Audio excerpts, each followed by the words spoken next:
Turkey's heartland, the high plateau of central Anatolia, has been inhabited for at least 8 millennia. Among its most famous regions is Kapadokya, mentioned in the Bible and known today for its eerie volcanic landscape and delicious local wines.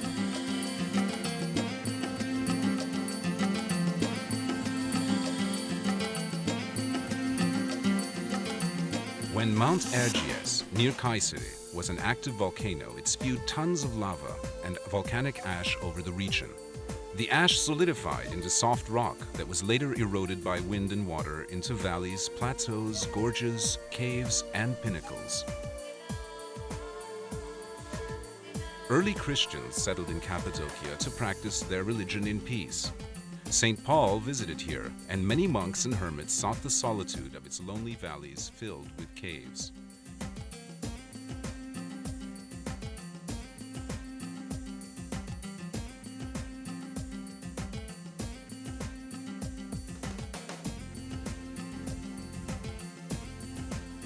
Today, Cappadocia is Turkey's most visually striking region. Visitors come from around the world to tour the Göreme Open Air Museum, a World Heritage Site sheltering dozens of medieval cave churches. Many of the church interiors are decorated with colorful frescoes of religious scenes. Perhaps the finest are the dark church, called Karanlık Kilise in Turkish, and the Church of the Buckle, or Tokalı Kilise.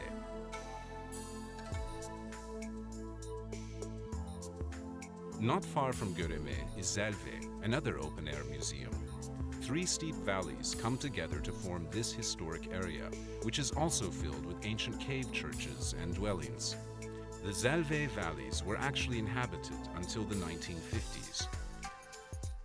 By that time, erosion had threatened the structural integrity of many caves, and there was a risk of collapse, so the inhabitants were resettled nearby. Dominating the Cappadocian skyline is the natural fortress of Uçhisar, rising above the town of the same name. This great rock promontory, 60 meters high, was hollowed out and made into a fortress by early settlers. Today, visitors climb to the top through a system of caves and passages to enjoy the spectacular panoramic views from the top. The town of Avanos, on the banks of the Kızılırmak River, is famous for its colorful Cappadocian carpets and red clay pottery.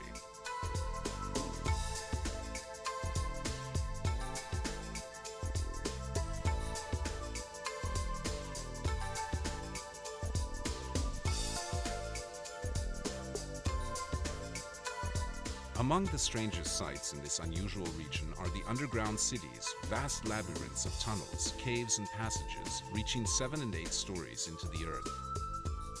They were inhabited during the 7th and 8th centuries by local Christians seeking refuge from invading Arab armies.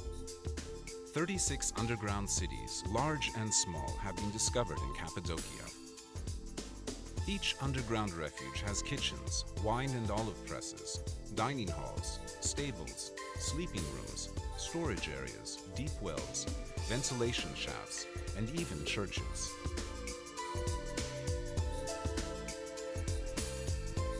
The entire complex could be closed off to enemies by rolling huge stone wheel doors across the entrance tunnels.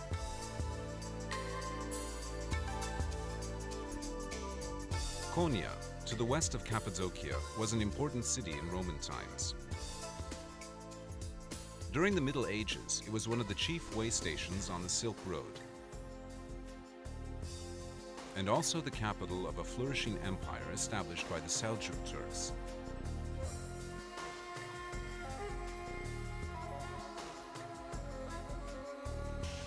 At the height of the Seljuk power of the 13th century, Konya was home to Mevlana Celaleddin Rumi, one of the world's greatest mystic poets and philosophers.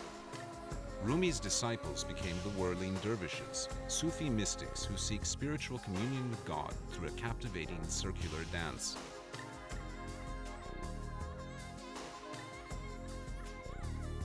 A common sight in Cappadocia are the caravanserais, great fortified structures built to encourage commerce along the Silk Road.